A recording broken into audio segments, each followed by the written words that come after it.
नमस्कार दोस्तों, मैं हूं Pankaj Mathpal, certified financial planner. स्वागत है आपका मेरे इस नए वीडियो में।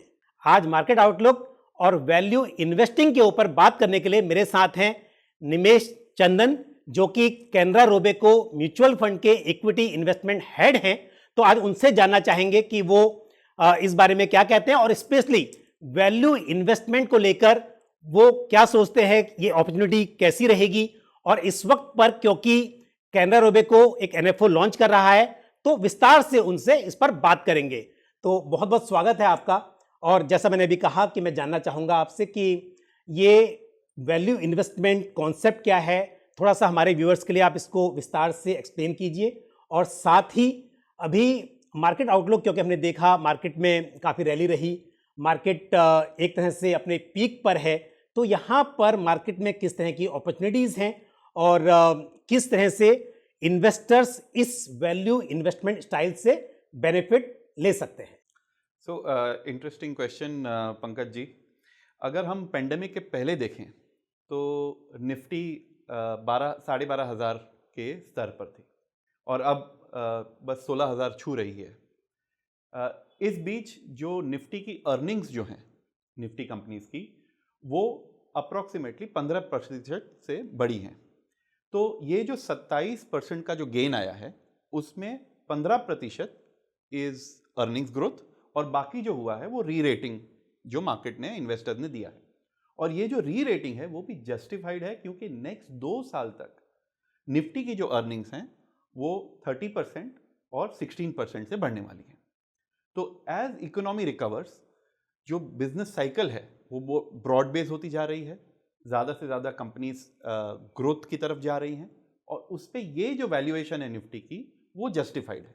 तो eight this point of time ऐसा कोई आसार नहीं है कि बुल रैली खत्म हो जाएगी। यहाँ पे वी आर एक्सपेक्टिंग कि बुल रैली चलती रहेगी। हाँ, यहाँ से सेक्टर और स्टॉक चुनने में ज़्यादा मेहनत लगेगी, क्योंकि ऐसा नहीं है कि आपने एक ब्रॉड बेस्ड रैली में कुछ भी खरीद लिया और आपके रिटर्न अच्छे बन गए। फ्रॉम हियर ऑन हमें सिलेक्टिव होना पड़ेगा कि कौन से सेक्टर्स अंडर प्राइस्ड हैं, कौन से कंपनीज अंडर प्राइस्ड हैं, और उस हिसाब से इन्वेस्ट करना है अच्छे रिटर्न्स के लिए। Thank you.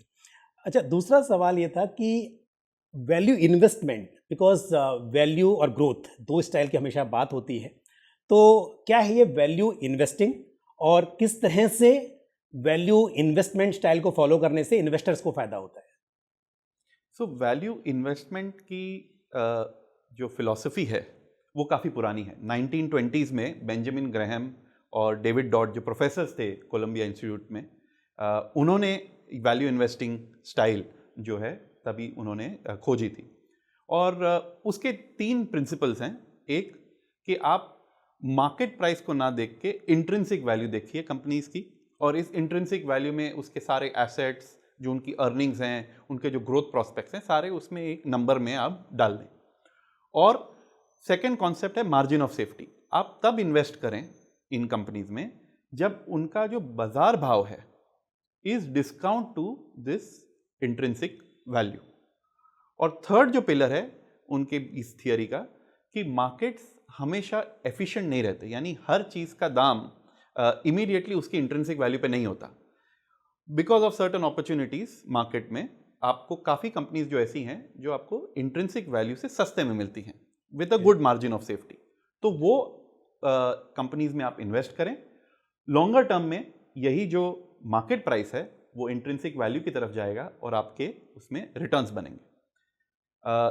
1920 से अब तक देखें आज तक, तो काफ़ी लोगों का ये नज़रिया रहा है कि वैल्यू इन्वेस्टिंग मीन्स सस्ती कंपनियां बाय करना।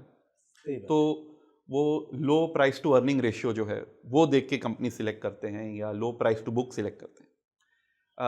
ये वैल्यूएशन के शॉर्टकट्स हैं, बट ये इंट्रिंसिक वैल्यू तक आपको नहीं पहुंचाते। तो ऐसा नहीं है कि वैल्यू इन्वेस्टर सबसे सस्ती कंपनी जो है प्राइस टू अर्निंग पे या प्राइस टू बुक पे वो ले लेंगे। वो डिटरमिन करते हैं कि कंपनी की क्वालिटी, कंपनी का बिजनेस कैसा है, ग्रोथ कैसा है। उनको डेड कंपनीज बाय नहीं करनी सस्ते में, ऐसी कंपनीज जो अपनी इंट्रिंसिक वैल्यू भी ग्रो करती रहें। तो लोग समझते हैं कि ग्रोथ इन्वेस्टिंग और वैल्यू इन्वेस्टिंग ऑपोजिट है, ऐसा नहीं है। बट हाँ, वैल्यू इन्वेस्टर्स कंजर्वेटिव बिहेव करते हैं। उन्हें चाहिए कि ग्रोथ को उतनी ही वैल्यू दे जितना हम इजीली उसको डिटरमिन कर सकते हैं, जो प्रिडिक्टेबल हो। होप्स पे इन्वेस्ट नहीं करना है, ओके, और मार्जिन ऑफ सेफ्टी अच्छी रखनी है।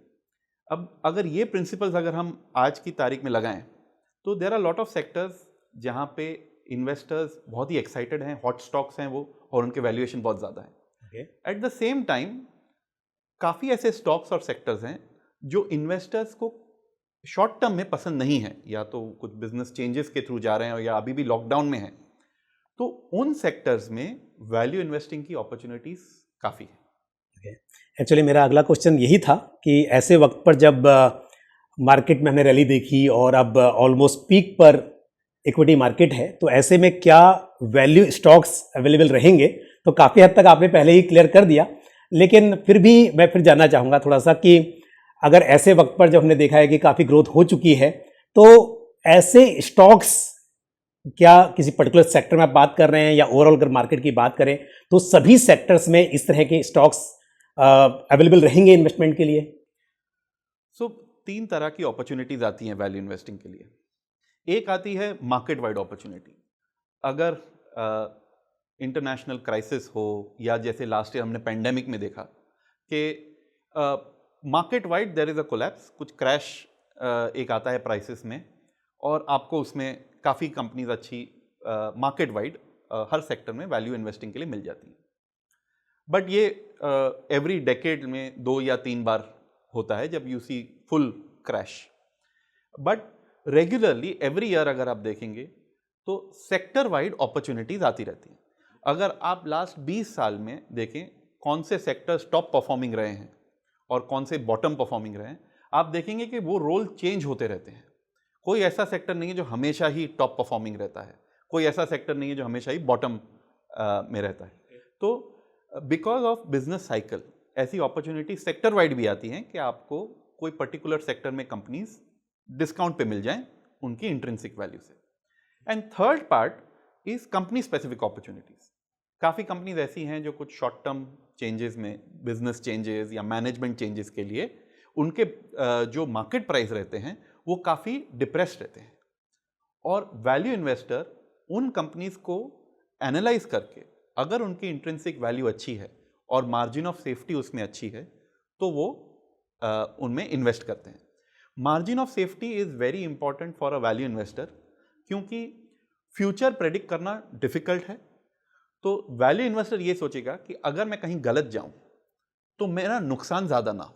तो margin of safety is like, अगर 100 इंट्रिंसिक वैल्यू है किसी कंपनी की तो मैं उसे 50 या 60 में बाय करूं, ताकि अगर वो 100 का अनुमान गलत हो जाए तो भी मुझे नुकसान ना हो। ओके, यदि मैं सेक्टर्स की बात करूं तो किन सेक्टर्स पर आप बुलिश हैं अभी? कहां पर ओवरवेट और कहां पर अंडरवेट रहना चाहेंगे अगर हम किसी फंड की बात करें? So Pankaj, at this point of time हम जो इकोनॉमी में सिक्लिकल रिकवरी देख रहे हैं, एंड एवरी क्वार्टर ऑलमोस्ट जैसे ही मार्केट्स ओपन अप हो रहे हैं, हम देख रहे हैं कि काफ़ी businesses are coming back, restarting, और उनके जो प्रॉफिट लेवल्स जो बिफोर पेंडेमिक थे उस तरफ चल रहे हैं, and they will continue to grow. इसमें एक जो थीम है which is the capital expenditure theme, ये हमें सबसे ज़्यादा एट दिस पॉइंट पोटेंशियल हमें लगता है। इस जो कैपेक्स थीम में अगेन 3 पार्ट होते हैं। एक गवर्नमेंट कैपेक्स जो इंफ्रास्ट्रक्चर पे होता है, सेकंड कंपनीज जो मैन्युफैक्चरिंग प्लांट्स लगाती हैं उनके कैपेक्स होते हैं अपने प्लांट्स लगाने में, और थर्ड कैपेक्स होता है हाउस होल्ड्स का रियल एस्टेट पर मेनली।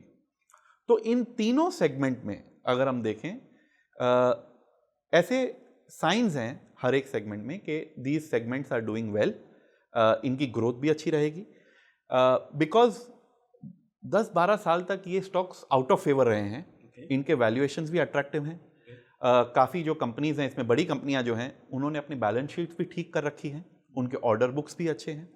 तो आज देखा जाए तो जो वैल्यू इन्वेस्टर को अपॉर्चुनिटीज चाहिए वो इस थीम में, इन सेक्टर्स में, इन इंडस्ट्रीज में काफ़ी अवेलेबल है। तो we are bullish on these sectors because जो उनकी कंपनीज की जो ग्रोथ या उनके क्वालिटी ऑफ बिजनेस है उस हिसाब से वो अंडर प्राइस्ड हैं आज।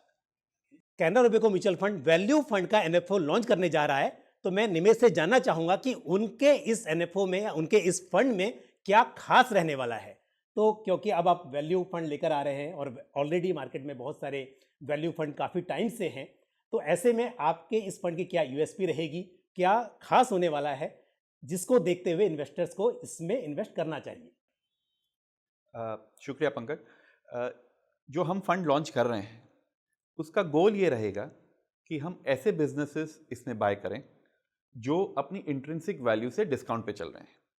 तो ये थोड़ा सा डिफरेंट अप्रोच है compared to some of the other funds जो पर्टिकुलर डिविडेंड यील्ड या पर्टिकुलर रेशियो या प्राइस टू अर्निंग के आधार पर बाय करते हैं। तो हमारी अप्रोच यही रहेगी कि इंट्रिंसिक वैल्यू बेसिस पर कुछ कंपनीज जो अंडर प्राइस्ड हैं और आज उन्हें डिस्काउंट में मिल रही हैं उन्हें बाय करें। इसमें हम जो पोर्टफोलियो बनाएंगे वो ऐसी कंपनीज हो, multi theme multi sector companies होंगी, उनमें जहाँ पे पोटेंशियल हमें अच्छा लगता है तो upside to intrinsic value is quite good, और उनमें डाउनसाइड कम रहेगी based on the discount that we are getting today. तो ऐसी कंपनीज जहाँ पे इंट्रिंसिक वैल्यू अच्छी है, मार्जिन ऑफ सेफ्टी अच्छी है और टेम्पररीली आउट ऑफ फेवर या टेम्पररीली उनमें कुछ क्वेश्चंस हैं जो over a period of time answer हो जाएंगे and the prices will move towards their higher intrinsic value. Canara Robeco value fund का एनएफओ 13 अगस्त से लेकर 27 अगस्त तक ओपन रहेगा। एक बार जब ये एनएफओ ओपन होगा उसके बाद इस पर विस्तार से चर्चा करने के लिए मैं फिर से एक वीडियो आपके लिए लेकर आऊंगा। Thank you Nimesh for this lovely discussion. मुझे उम्मीद है कि आपने जानकारी शेयर की, इससे हमारे व्यूअर्स को फायदा मिलेगा। मुझे उम्मीद है जानकारी को पसंद आई होगी। वीडियो को लाइक करना, शेयर करना बिल्कुल ना भूलें और साथ ही कमेंट बॉक्स में अपने सवाल सुझाव जरूर पोस्ट करें। और यदि आपने हमारा यूट्यूब चैनल अभी तक सब्सक्राइब नहीं किया है तो चैनल को सब्सक्राइब करें और साथ ही बेल आइकन को प्रेस करें। इसी तरह की महत्वपूर्ण जानकारी के साथ आपसे फिर मुलाकात होगी। अपना ख्याल रखिए। Thank you. जय Hind. Mutual fund investments are subject to market risks. Read all scheme related documents carefully.